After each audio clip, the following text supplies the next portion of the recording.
establishing the first America colony. As the Spanish began their conquest of the Americas in the 1490s, England was a minor European power recovering from the devastating effects of a civil war, the Wars of the Roses. She was in no state to take advantage of the scramble for loot and gold and the opportunity to exploit the indigenous peoples of the Americas.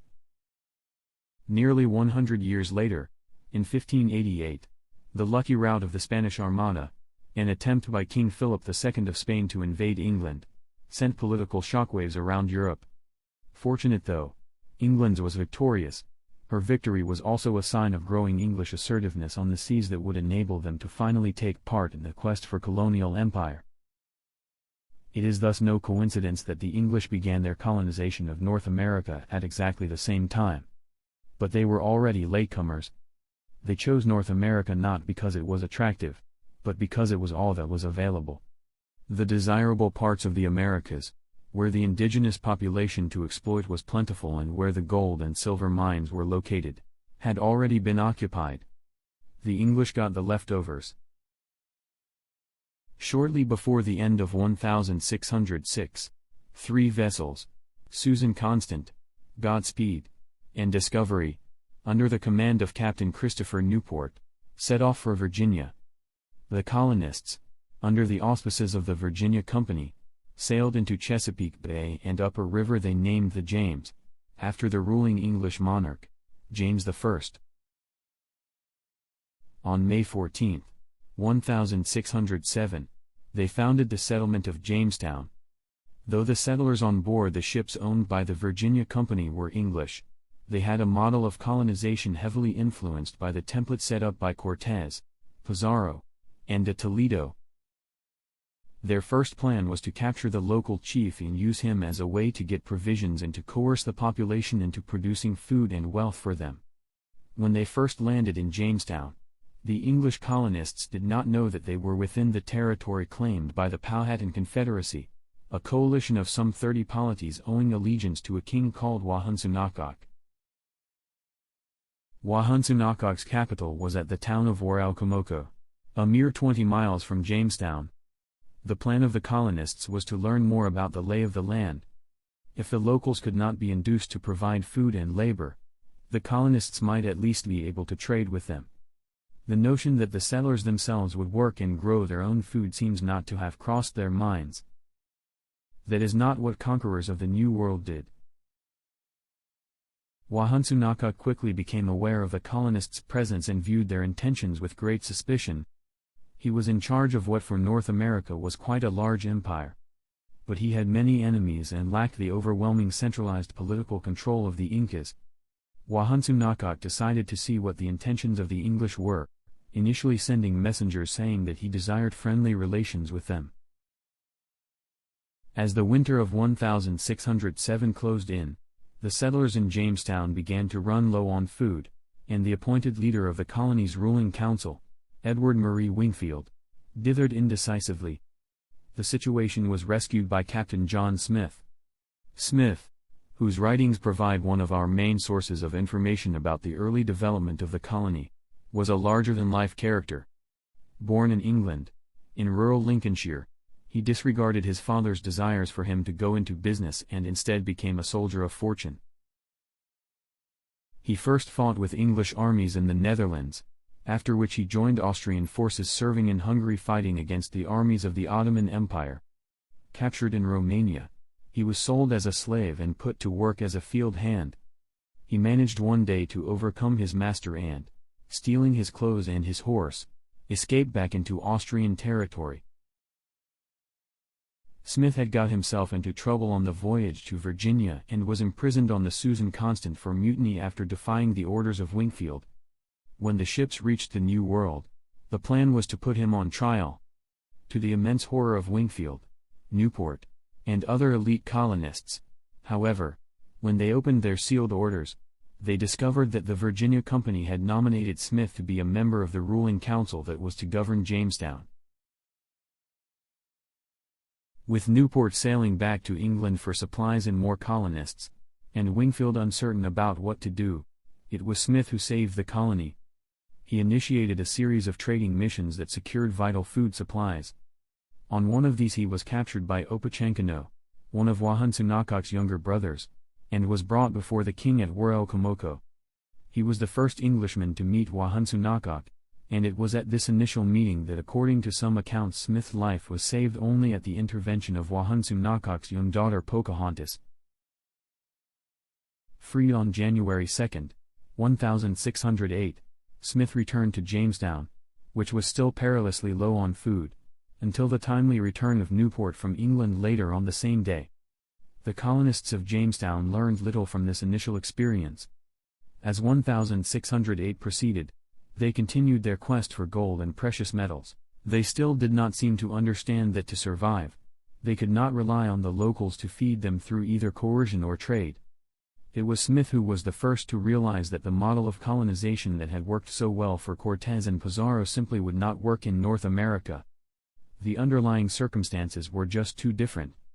Smith noted that, unlike the Aztecs and Incas, the peoples of Virginia did not have gold. Indeed, he noted in his diary, "Victuals you must know is all their wealth." Anas Todkill, one of the early settlers who left an extensive diary, expressed well the frustrations of Smith and the few others on which this recognition dawned. When Newport sailed for England in April 1608 he took a cargo of pyrite, fool's gold. He returned at the end of September with orders from the Virginia Company to take firmer control over the locals. Their plan was to crown Wahunsunakak, hoping this would render him subservient to the English King James I. They invited him to Jamestown, but Wahunsunakak, still deeply suspicious of the colonists, had no intention of risking capture. John Smith recorded Wahunsunakak's reply, "If your king have sent me presents, I am also a king, and this is my land. Your king is to come to me, not I to him, nor yet to your fort, neither will I bite at such a bait." If Wahunsunakak would not bite at such a bait, Newport and Smith would have to go to Komoko to undertake the coronation. The whole event appears to have been a complete fiasco, with the only thing coming out of it was a resolve on the part of Wahunsunakak that it was time to get rid of the colony. He imposed a trade embargo. Jamestown could no longer trade for supplies. Wahunsunakak would starve them out. Newport set sail once more for England. In December 1608, he took with him a letter written by Smith pleading with the directors of the Virginia Company to change the way they thought about the colony. There was no possibility of a get-rich-quick exploitation of Virginia like that of Mexico and Peru.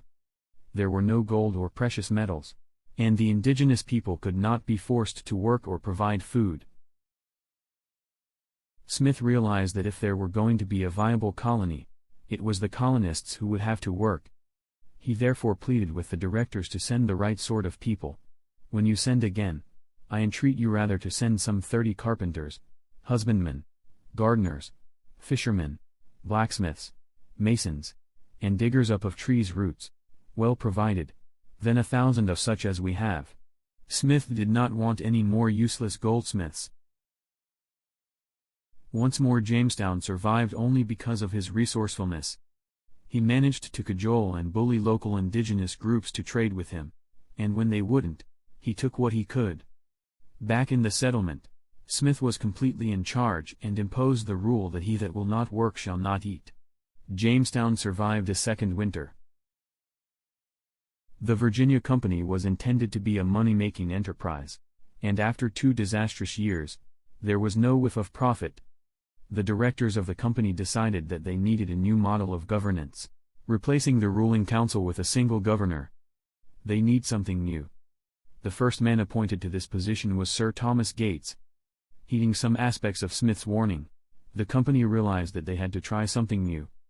This realization was driven home by the events of the winter of 1609-1610, the so-called starving time.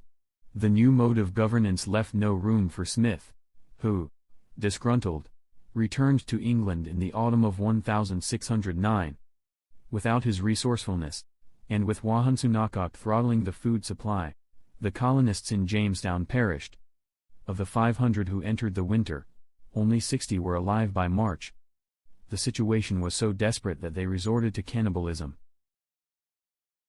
The something new that was imposed on the colony by Gates and his deputy, Sir Thomas Dale, was a work regime of draconian severity for English settlers, though not of course for the elite running the colony.